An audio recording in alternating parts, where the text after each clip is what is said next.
अरब सागर की लहरों को चीरते हुए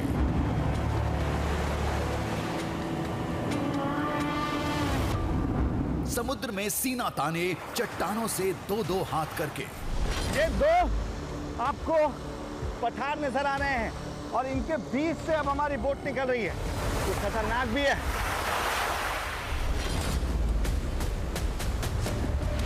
मैंग्रोव जंगल की भूल भुलैया से टक्कर लेकर मैंग्रोव्स के इन जंगलों में आपको आगे बढ़ने के लिए खुद ही रास्ता बनाना होगा। पानी पर तैरते बियाबान अरण्य में भटकते हुए मीलों फैले सुनसान इलाके को कदमों से रौंदकर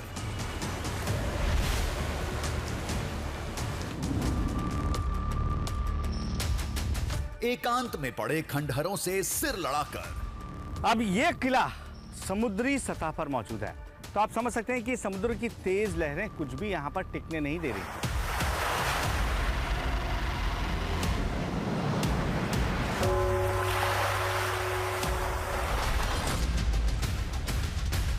जानते हैं हम कहां जा रहे थे, किसका पता लगा रहे थे।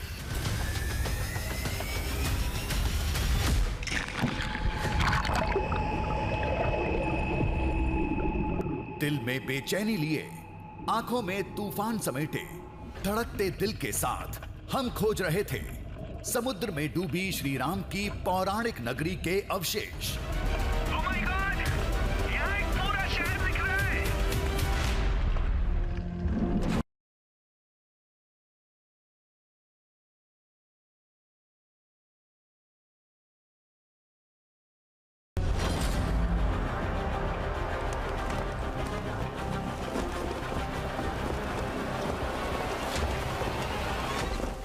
समुद्र में डूबी पौराणिक नगरी के नाम पर दुनिया केवल श्री कृष्ण की द्वारका नगरी को ही जानती है, जिसके अवशेष आज भी समंदर की गहराई में दिखते हैं।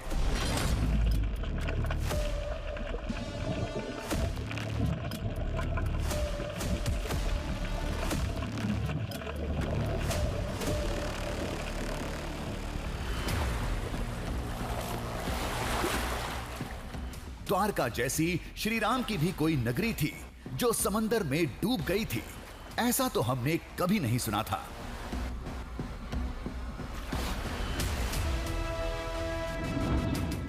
तब महाराष्ट्र के सिंधुदुर्ग जिले के मालवण और तारकर्ली इलाके के लोगों ने हमसे संपर्क किया।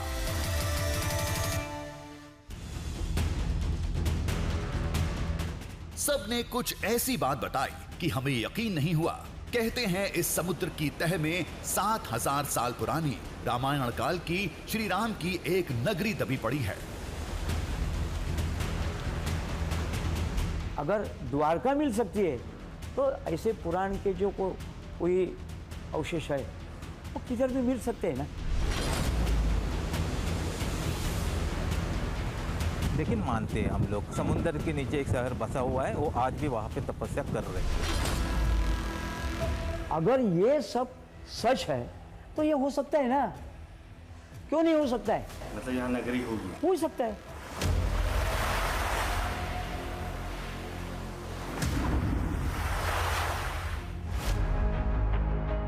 श्री राम का महाराष्ट्र के कोंकण इलाके से क्या नाता था? उन्होंने समुद्र में नगर क्यों बसाया था? और इस बात का क्या सबूत है कि लोग जिस अवशेष की बात कर रहे हैं वो रामायण काल की है और वो श्री राम से ही जुड़ी है।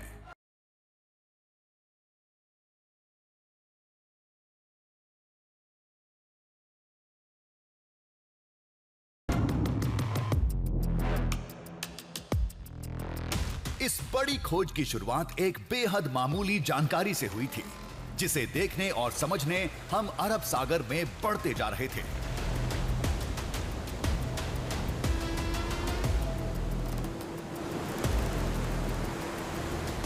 लोगों ने बताया था कि 2004 की सुनामी के बाद कोंकण इलाके के अरब सागर में बड़ा बदलाव आया था। इसके गर्भ में एक नई हलचल देखी गई थी।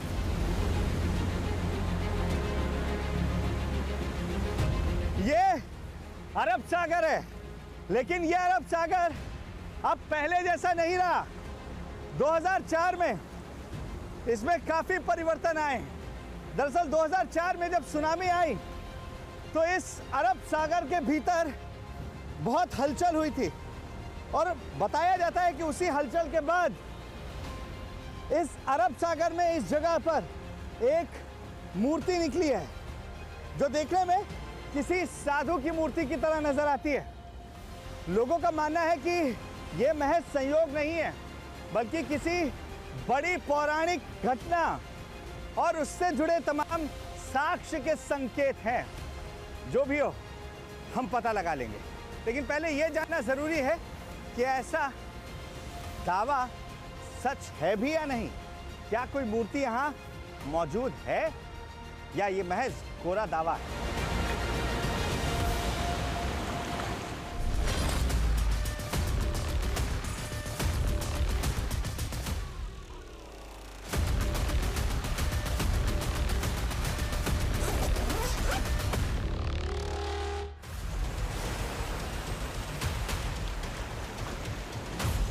कहते हैं सुनामी के बाद धरती का सीना चीर एक मूर्ति समंदर की तह में प्रकट हुई जो देखने में किसी ऋषि मुनि की लगती है।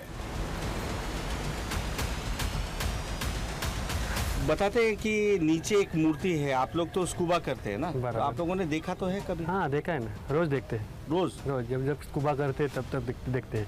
तो किसका है, कब से है, ये सब कुछ तो दिमाग में आया होगा, कुछ पता तो किया होगा? कब से है वो मालूम नहीं है। हाँ। लेकिन है। अच्छा, और हाँ। किसका है? वो मेरे पैसे से अगस्ती ऋषि का रहेगा ऐसे शायद। ऐसा मानते हैं? मानते हैं लेकिन मालूम नहीं, मेरे हिसाब से रहेगा। अच्छा, यहाँ पे सारे लोग यही मानते हैं कि अगस्त ऋषि का? हाँ, कई लोग मानते, कई लोग नहीं मानते। पीछे की वजह कुछ नहीं, वो नहीं पता? नहीं।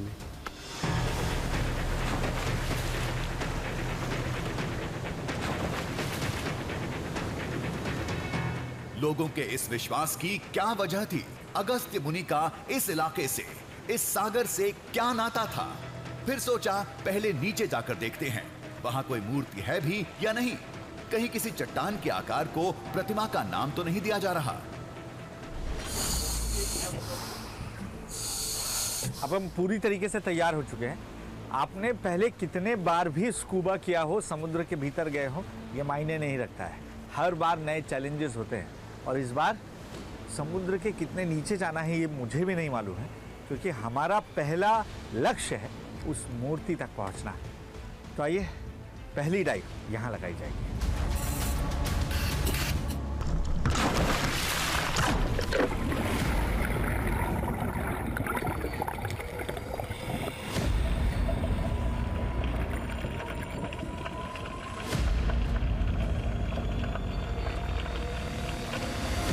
कुछ ही पलों में हम अरब सागर की गहराई में थे। तेजी से मूर्ति की तरफ बढ़ रहे थे।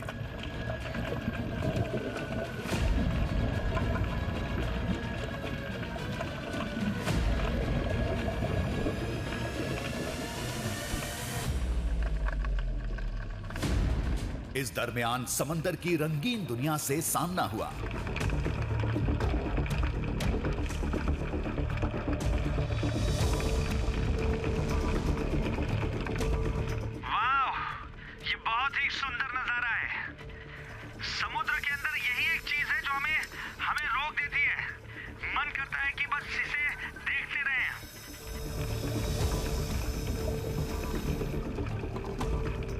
इन खूबसूरत नजारों ने हमें कुछ देर रोक लिया, फिर उस प्राचीन प्रतिमा की दिशा में बढ़ चले।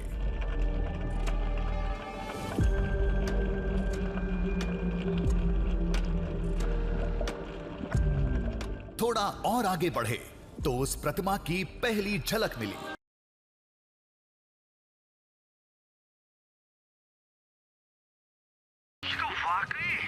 वाकई किसी ऋषि के हाथों से तराशी हुई मूर्ति लग रही है।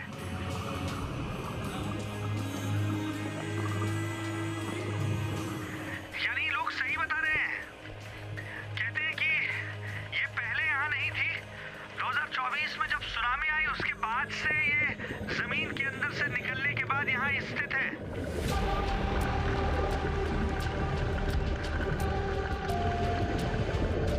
2004 से ये प्रतिमा यहां समुद्र में पड़ी है और ये बहुत पुरानी लग रही थी, जिसे लोग अगस्त्य मुनि बताते हैं। लेकिन समंदर के अंदर का ये नजारा अद्भुत था।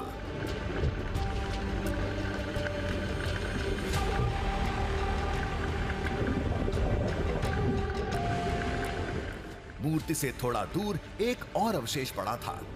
शायद किसी स्तंभ का टुकड़ा था, लेकिन ये कहां से आया? ओह माय गॉड, इस स्तंभ के बारे में तो किसी ने नहीं बताया था। लेकिन ये किसी प्राचीन नगरी की निशानी तो नहीं है? क्या मूर्ति से इसका कोई नाता है? पूरा मामला क्या है, मैं समझ नहीं पा रहा हूं। स्तंभ ने दुविधा और बढ़ा दी थी, लेकिन जहन में सबसे ज्यादा प्रतिमा दौड़ रही थी। लोग इसे अगस्त्य मुनि का नाम क्यों देते हैं? ये समुद्र में क्यों पड़ी थी? उस प्रतिमा की जरूर कोई कहानी होगी। अब उसका ही पता लगाना था।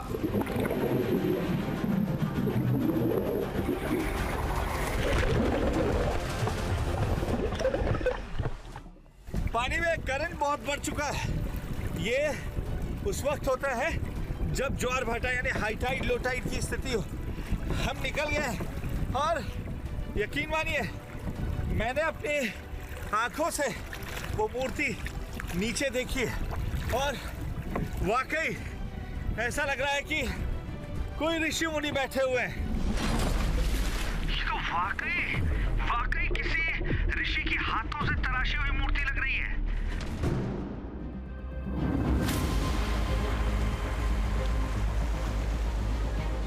मन में कई सवाल लिए दुविधा के साथ किनारे पहुंचे। तब तक शाम हो चुकी थी। मूर्ति की कहानी कल आगे बढ़ेगी।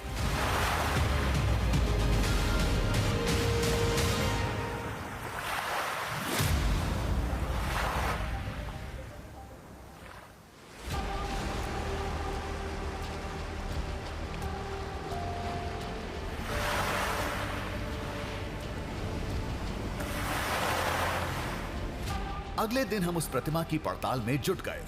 सबसे पहले महर्षि अगस्त्य की कहानी जानना जरूरी था।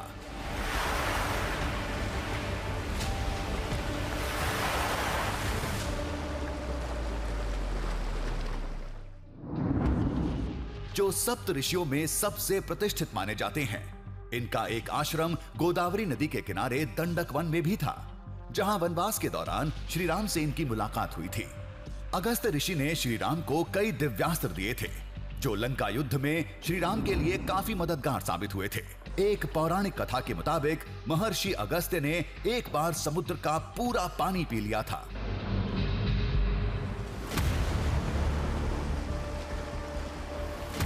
स्थानीय लोगों में पूरी मान्यता है कि कोंकण का यह हिस्सा अगस्त्य मुनि की तपोभूमि रही है। कहते हैं त्रेता युग में उन्होंने इस इलाके में कड़ी तपस्या की थी। इसी वजह से लोग उस प्रतिमा को उनका नाम दे रहे थे।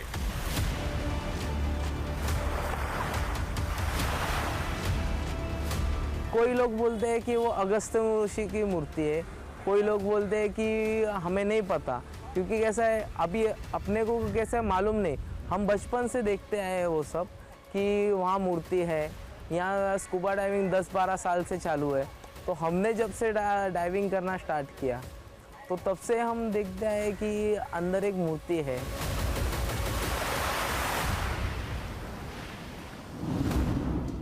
ऋषि अगस्त्य के समुद्र पीने की जो पौराणिक कथा विष्णु पुराण में प्रथम अंश के अध्याय 47 में दर्ज है, दावे के मुताबिक ये वही सागर था और सप्त ऋषि इसी किनारे पर खड़े थे। वो किनारा यही था।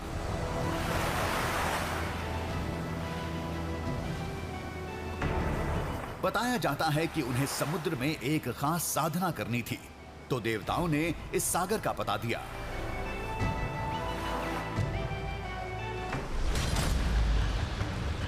पहले अगस्त्य मुनि ने आके इधर जो दैत्यों का संहार किया है, समुद्र का पानी पी के उसको बुलाया गया था कि आप इधर कुछ करना है, आपको मन उधर का खोज करना है तो उधर जाके उधर समुद्र का पानी पियो और उधर का दैत्यों को संहार करो, उसके बाद आप तपस्या कर सकते हो, उसके बाद आपको सब मिलेगा।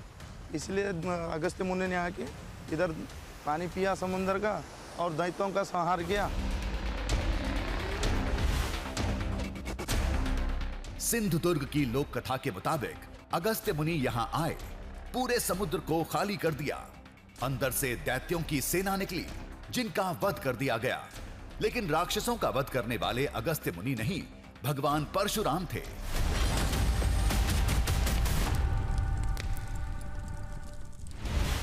वैसे भी कोंकण से जुड़ी पौराणिक कथा यही कहती है कि इसे भगवान परशुराम ने बसाया था।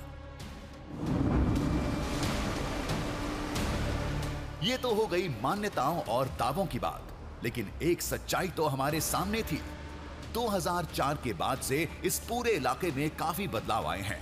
कई टापू डूब गए तो कुछ नए पानी के अंदर से निकले। उनमें से एक टापू ये भी था।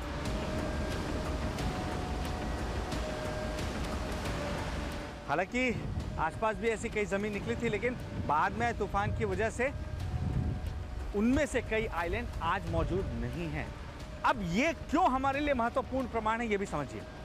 जब बीते 20 साल के भीतर ही हम इतना परिवर्तन इस हिस्से में देख रहे हैं कि कई आइलैंड निकल रहे हैं, कई आइलैंड यहाँ से गायब हो जा रहे हैं, तो आप समझिए हजारों साल में जो भौगोलिक संरचना बदलती है उसका क्या असर इस पूरी धरती पर, इस पूरे समुद्र में पड़ा होगा।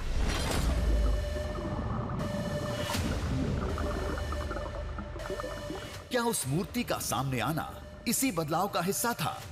क्या उस कुदरती घटना का एक खास मकसद था? क्या इसमें कोई संदेश छुपा था जिसे हमें डिकोड करना था?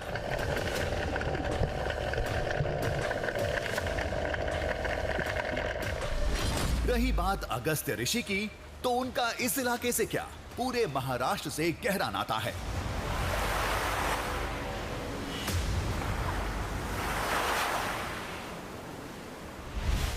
महाराष्ट्र के नागपुर और अहमदनगर के अकोले में उनके बसाए आश्रम की निशानियां आज भी मौजूद हैं, जहां वो रामायण काल के दौरान रहते थे।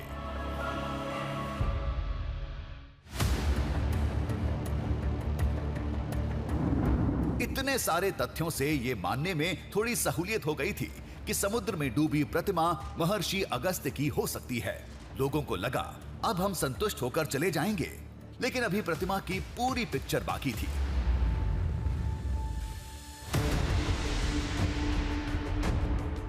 अगस्त्य ऋषि ने समुद्र में साधना क्यों की थी? वो मूर्ति गहरे समुद्र में क्या कर रही थी? उसे किसने बनवाया होगा और क्यों? इन सवालों के जवाब जाने बगैर हम कहां मानने वाले थे। तब लोगों ने हमें यहां भेजा, इलाके के इस प्राचीन मंदिर में, जहां के महंत जी से हमारी मुलाकात हुई। इनके पास कोंकण इलाके से जुड़े कई ग्रंथ और पांडुलिपियां मौजूद थीं। सारे इनकी जबान पर रटे पड़े थे। हमने अभी तक जितनी कहानी सुनी थी, सबसे पहले उसे पक्का किया। और ये सब पूरा स्थान परशुराम ने ब्राह्मण के लिए बसाया है। ये जो सागर है, उस सागर को पीछे हटाया है और ये भूमि दान या परशुराम ने ये सब के लिए वस के बिठा के और सबके लिए ये प्रदान किया है। जिस बात ने हमें सबसे ज्यादा हैरत में डाला था, वो अब शुरू होती है। शिवलिंग की स्थापना के बाद श्री राम वानर सेना के साथ लंका चले गए और अगस्त्य ऋषि यहाँ कोंकण इलाके में आ गए। उन्हें श्री राम की लंका विजय के लिए एक विशेष साधना करनी थी। दावे के मुताबिक अगस्त्य संहिता और अगस्त्य व्याकरण में इसका जिक्र मिलता है। अगस्त्य व्याकरण में अगस्त्य ऋषि ने ये सब लिखा है, खुद लिखा है। और जब ये समुद्र में जो राक्षस छुपे हुए थे, उसको सब निकालने के लिए खुद अगस्त्य ऋषि ने समुद्र का पानी पिया है। अच्छा, वो समुद्र का पानी यहाँ का पिया है, ऐसा मैंने सुना है कोंकण का। और सब जब राक्षस सब बाहर आ गए, वो दैत्य का सब विनाश किया।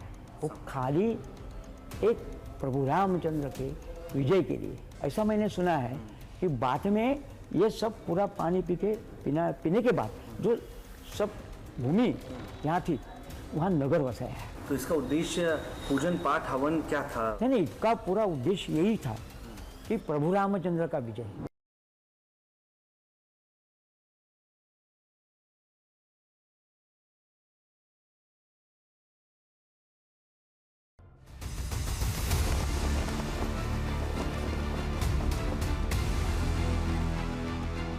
मान्यता के मुताबिक उस साधना में कोई खलल नहीं पड़ना था, इसलिए महर्षि ने समुद्र की गहराई को चुना था।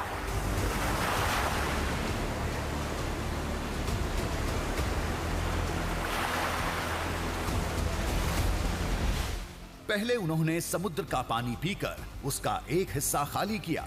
उसके अंदर मौजूद दैत्यों को भगवान परशुराम की मदद से अंजाम तक पहुंचाया। फिर समंदर के अंदर एक नगर बसाकर लंका युद्ध खत्म होने तक साधना करते रहे। नगर में दैत्य लौटकर नहीं आए। इसके लिए परशुराम जी ने अगस्त्य ऋषि की एक मूर्ति मुख्य द्वार पर स्थापित कर दी थी।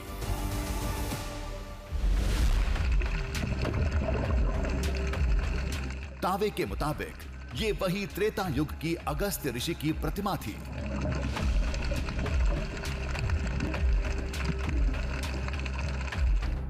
इस कहानी का अहम हिस्सा अभी बाकी था। मंदिर के महंत और स्थानीय लोगों के मुताबिक लंका विजय के बाद श्री राम जब अयोध्या लौटे तब उन्हें इस साधना के बारे में पता चला, तो महर्षि से मिलने यहां कोंकण के इस तट पर आए थे।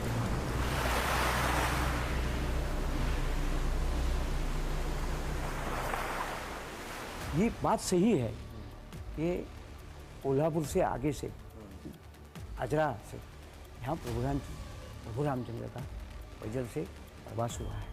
यह हमारा सौभाग्य है कि यहाँ के कोंकण भूमि में उनका पैदल लगना, साक्षात परशुराम और प्रभु रामचंद्र ये दोनों एक होके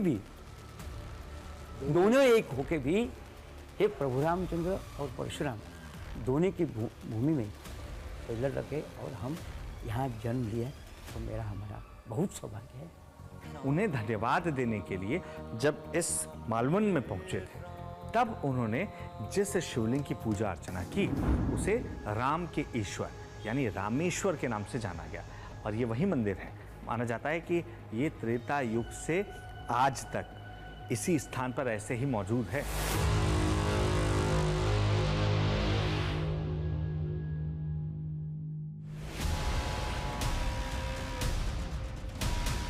वो पौराणिक शिवलिंग वक्त के साथ धरती में समा गया।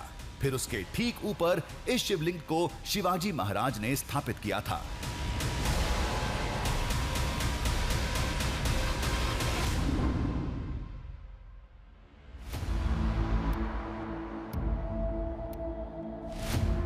प्रचलित दंत कथा के मुताबिक जब शिवाजी महाराज के सपने में मां भवानी आईं और उन्होंने श्री राम के हाथों स्थापित शिवलिंग का पता देकर उसे आसरा देने का आदेश दिया, तो उनको माँ भवानी ने दृष्टांत दिया कि एक दक्षिण दिशा में जाके वहाँ पे एक शिवलिंग है, वो ऐसा ज़मीन के ऊपर ओपन है, तो उसको तू घुमटी बना, उसको मंदिर बना, या तो फिर उसको आसरा दे।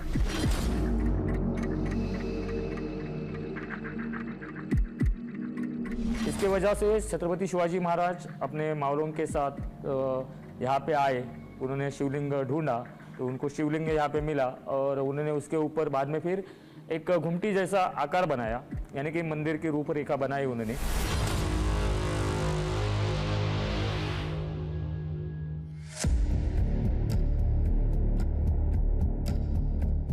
तब शिवाजी यहां आए, इस उजाड़ पड़े इलाके को संवारा, मंदिर बनवाया।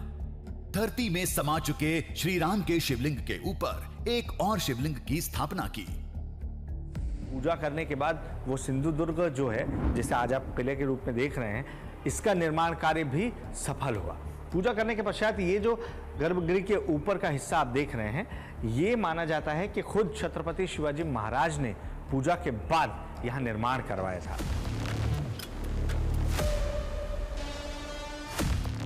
अब तो किसी कहानी को खारिज करना नामुमकिन था। पुराणों, ग्रंथों और ऐतिहासिक दस्तावेजों में लिखी बातों पर कोई तकरार नहीं हो सकती, लेकिन कुछ पहेली अब भी अनसुलझी थी।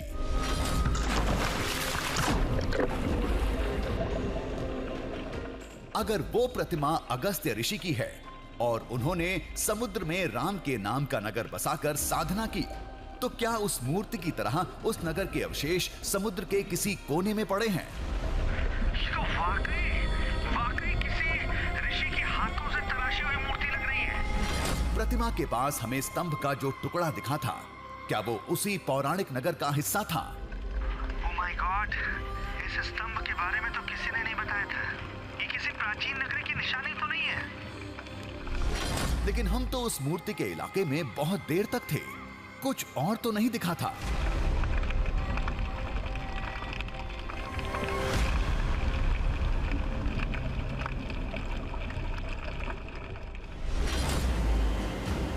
क्या हमें समुद्र के अंदर फिर जाना चाहिए?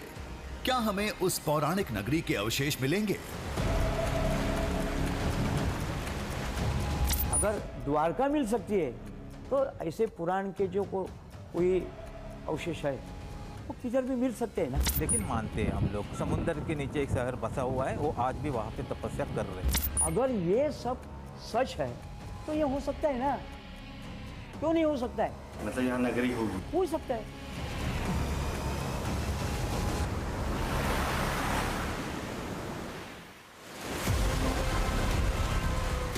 जब राम का नाम हो तो कोई भी काज कठिन नहीं होता, ये कहकर सभी लोग समुद्र में जाकर श्री राम के उस पौराणिक नगर को खोजने की सलाह दे रहे थे।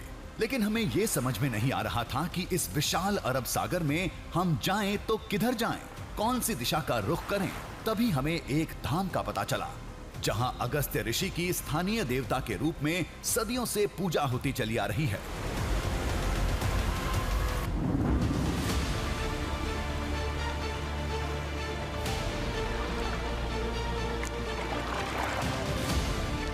सड़क रास्ते कई घंटे लग जाते।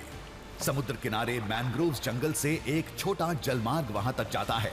महज आधे घंटे में हम वहां होंगे।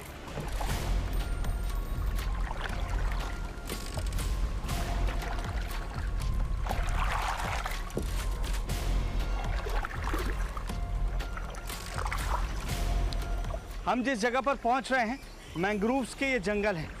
आप देख सकते हैं कि यहाँ आपको कुछ भी नजर नहीं आ रहा है, लेकिन हमारा अगला ठिकाना इन्हीं जंगलों से होकर गुजरने वाला है।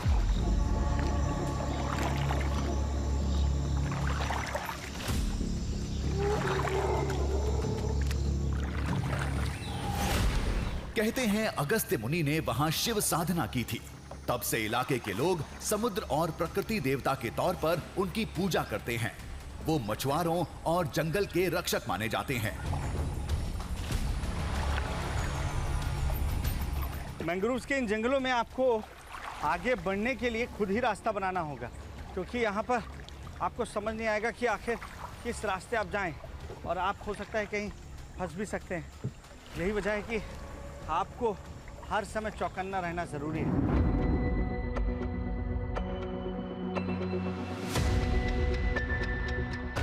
कुछ देर बाद हम उस धाम में थे। ये कुदरत की गोद में बसा एक कुदरती मंदिर था। और ये जो घंटियां आप देख रहे हैं, ये घंटियां दरअसल किसी लकड़ी पर बनाकर नहीं, बल्कि पेड़ों की जड़ों को यहाँ पर सुनियोजित कर कर उस पर लटकाई गई हैं। और इसकी वजह है, दरअसल ये जो पूरा स्थान है ये श्री देव डुंगेश्वर महाराज की जगह मानी जाती है। डुंगोबा उन्हें स्थानीय लोग कहते हैं प्रेम से। और ये बाबा जो हैं ये उनके प्रोटेक्टर हैं, उनके रक्षक हैं, ये गांव वालों का मानना है। जिसकी भी मन्नत पूरी होती है वो प्रसन्न होकर प्रेम पूर्वक यहाँ घंटियाँ चढ़ाता है। यही वजह है कि आपको मंदिर के परिसर में चारों तरफ ये घंटियाँ नजर आई हैं। समुद्र में छलांग लगाकर मछुआरा जब नीचे सतह पर पहुंचा था तो उसने देखा कि उसका जाल कुछ पुरानी मूर्तियों के टुकड़ों में फंसा था। वो जगह तट से काफी दूर लाइट हाउस के पास थी। अभी हम जब मच्छी मारे मतलब फिशिंग के लिए जाते हैं ना, तो उधर हम नीचे जाएंगे तब हमको हमारा जो जाल अटकता है, तो अभी हम देखते हैं उस टाइम में वो मच्छी जो मूर्ति रहता है। मछुआरे का जहां जाल फंसा था वहां जरूर कुछ पुराने अवशेष पड़े थे। शायद वही हमारी मंजिल थी।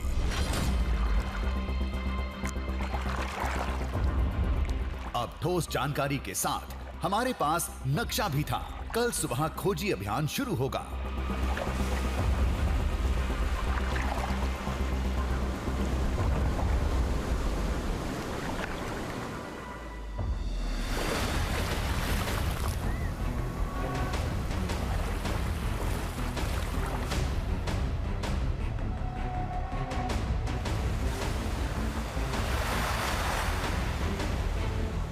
सूरज की पहली किरण के साथ हम मंजिल की ओर रवाना हो गए। तेज रफ्तार से बोट लाइट हाउस की तरफ जा रही थी, जहां मछुआरे को समुद्र की गहराई में कुछ अवशेष नुमा चीजें दिखी थीं।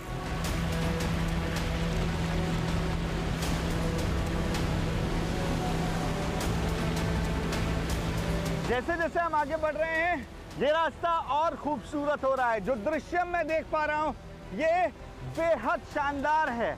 आपको मैंग्रोव्स के जंगल आसपास नजर आ रहे हैं और ऊपर पर्वत श्रृंखला है, बीच से ये बहता पानी।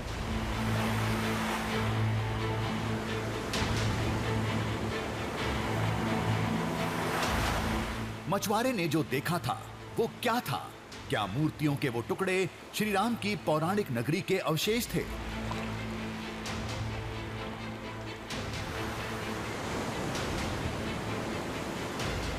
नतीजा मिलने का 1% भी चांस हो तो हम पीछे नहीं हटते। यहां तो आंखों देखे सबूत मिले थे।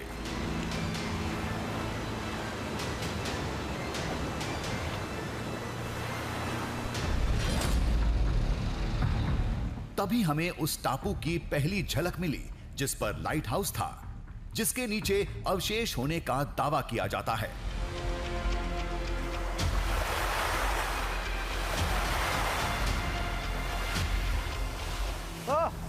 एक सेकेंड।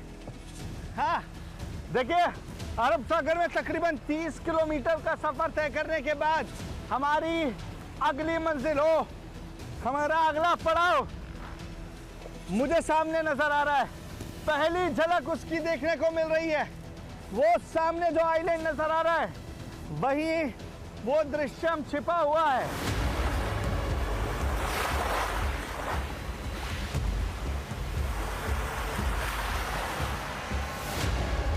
लेकिन टापू के दिखते ही लहरों ने झटका देना शुरू कर दिया। लहरें अचानक से तेज हो गईं। नहीं, खड़े होना यहाँ मुश्किल है, बैठ जाओ। अजय, थोड़ा बैठकर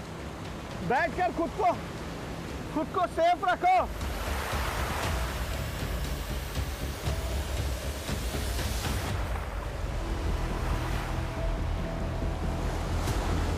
हमारे मजबूत इरादों के सामने ये लहरें छोटी साबित हुईं। कुछ ही मिनटों में हम टापू के पास थे।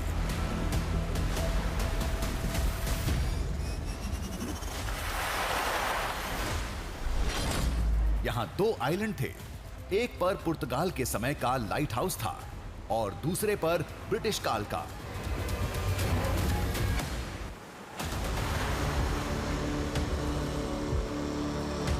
ये 2 आपको पठार नजर आ रहे हैं और इनके बीच से अब हमारी बोट निकल रही है। मैं इस गोप्रो कैमरे के जरिए भी आपको दिखाने की कोशिश करता हूँ। यहाँ लहरों का जो शोर मैं महसूस कर पा रहा हूँ, ये काफी डरावना है और उसकी वजह है 1-1 मीटर से ऊंची लहरों का उठना। कोनों पर आपको दिखाता हूँ, ये देखिए। जब आप नजर डालेंगे तब आप समझ जाएंगे कि लहरें कितने ऊपर आ रही हैं और कितने नीचे जा रही हैं, और यही वजह है कि इस पर उतर पाना अभी मुमकिन नहीं है।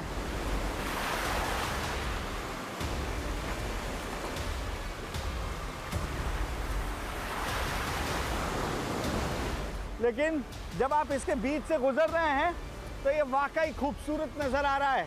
ये दृश्य किसी का भी मन में हो सकता है, ये खतरनाक भी है। मेरे लिए खड़े हो पाना उतना मुश्किल है, लेकिन मैं अपने आप को रोक नहीं पा रहा हूं।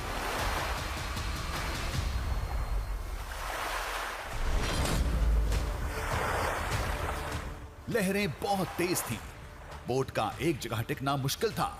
हमने बहुत कोशिश की, लेकिन समुद्र की हलचल ने टापू पर कदम रखने की इजाजत नहीं दी।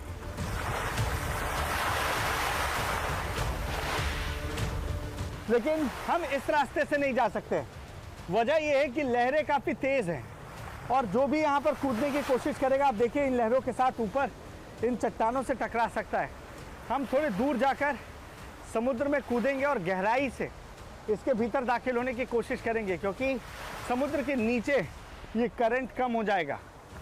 उस साइड चलिए, वहाँ उधर से आते हैं।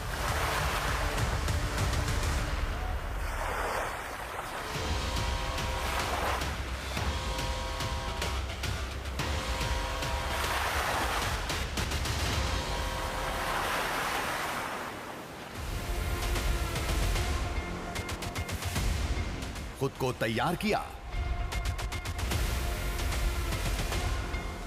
और समुद्र में कूद गए।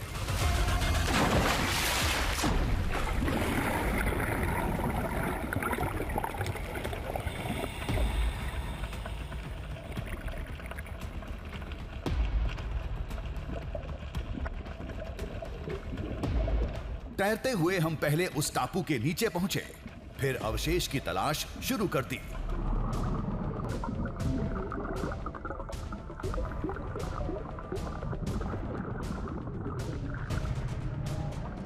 समुद्र के अंदर तो एक खुला मैदान दिखता है, जाना किधर है कैसे है ये समझ नहीं आता, सब एक जैसा है। लेकिन यहाँ कोई अवशेष होने चाहिए, जैसा मछुआरों ने बताया था। थोड़ा देखना होगा।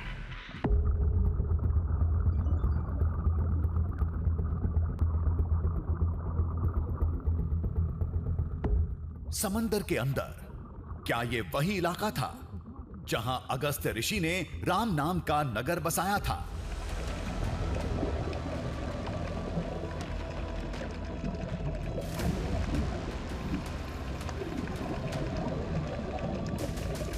जहां श्री राम के लंका विजय के लिए महर्षि ने साधना की, जहां परशुराम ने दैत्यों का वध किया था।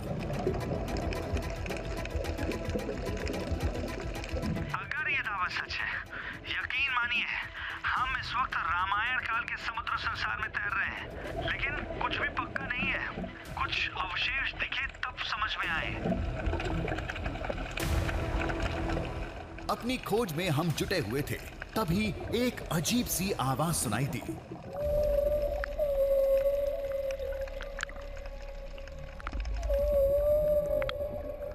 आवाज का पीछा किया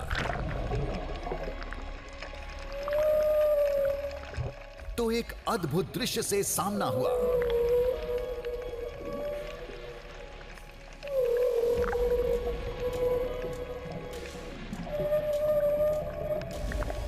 ये हम्पबैक व्हेल थी जो अपने बच्चे के साथ समुद्र के चक्कर लगा रही थी।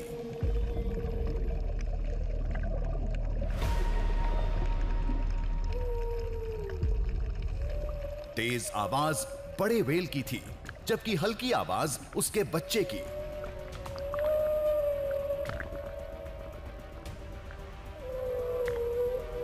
जब दोनों एक साथ तैरते हैं तब ये खास तरह का साउंड निकालते हैं जिसे व्हेल सॉन्ग भी कहा जाता है।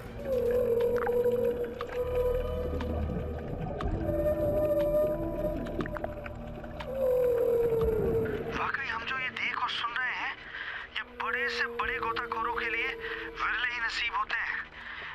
लगभग नामुमकिन नहीं है। शायद ये मादा व्हेल है जो बच्चे के साथ समुद्र के दूसरे हिस्से में जा रही है। ये जितना रोमांचित कर रहा है उतना डरा भी रहा है। कुछ देर इस दृश्य को निहारा, फिर आगे बढ़ गए।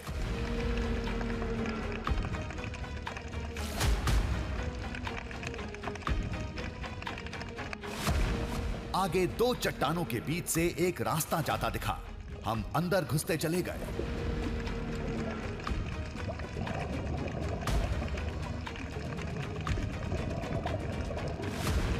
शायद कोई समुद्री गुफा थी। आगे समुद्र का पानी साफ होता जा रहा था।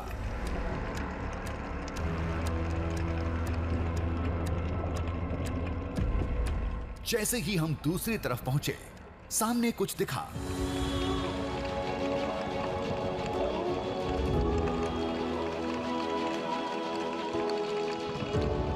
सामने एक जानवर की प्रतिमा दिखी, शायद किसी जंगली भेड़ की थी।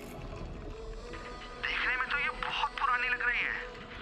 हम इसे छू नहीं सकते क्योंकि समुद्र से जुड़ा कानून हमें ऐसा करने से रोक रहा है।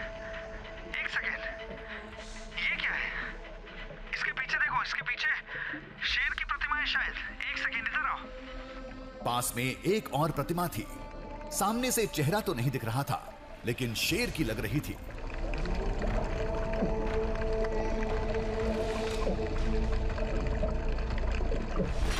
अंजाम की परवाह किए बगैर हम अंदर गए तो सामने स्तंभ का एक और टुकड़ा दिखा।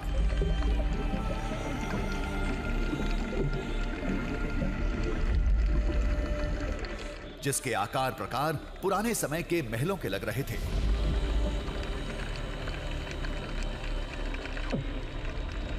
ये तो बिल्कुल वैसा ही दिख रहा है जैसा मूर्ति के पास देखने को मिला था। अब ये आप भी सोचिए कि क्या यही रामायण काल के उस पौराणिक नगर के अवशेष हैं जिसके बारे में लोग दावा कर रहे थे।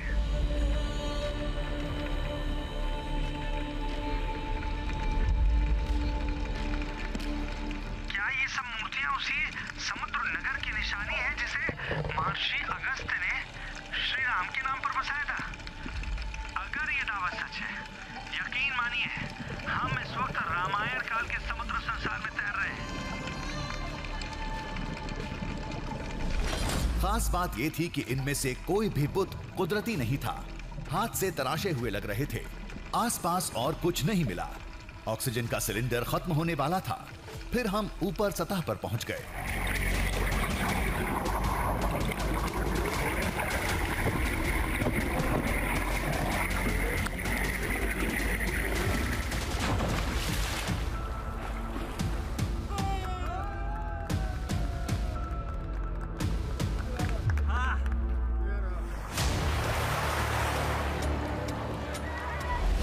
इन्हीं अवशेषों को स्थानीय लोग रामायण काल का बताते हैं, उस पौराणिक नगर का हिस्सा बताते हैं जिसे ऋषि अगस्त्य ने भगवान राम के नाम पर बसाया था।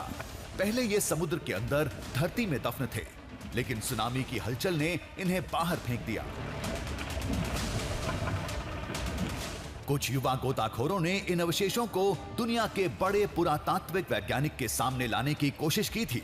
पहले कानूनी बाध्यता आड़े आई, फिर कम संसाधनों के चलते अवशेषों को सही ढंग से पेश नहीं कर पाए।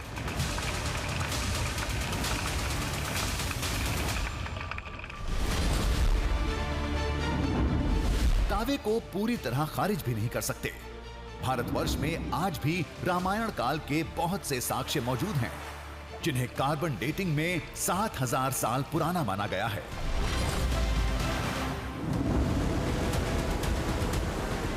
कोंकण के साक्ष्यों की सुई केवल जांच पड़ताल पर अटकी है।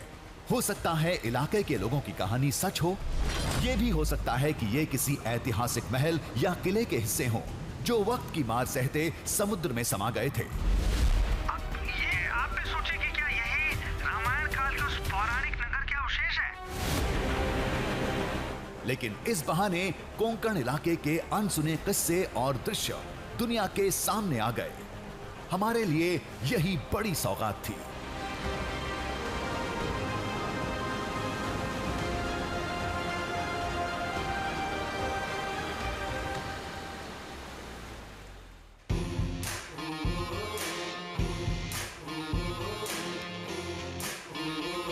दरिया में झांकेंगे, पर्वत को नापेंगे, बांधेंगे धरती को अंबर की डोरों से, सूरज के चेहरे से पर्दा हटाना है, तूफान आंधी को भी अब चीर के जाना है, कुदरत की मुट्ठी से अब छीन लाएंगे हम, कुदरत की मुट्ठी से अब छीन लाएंगे हम। दृश्यम दृश्यम दृश्यम दृश्यम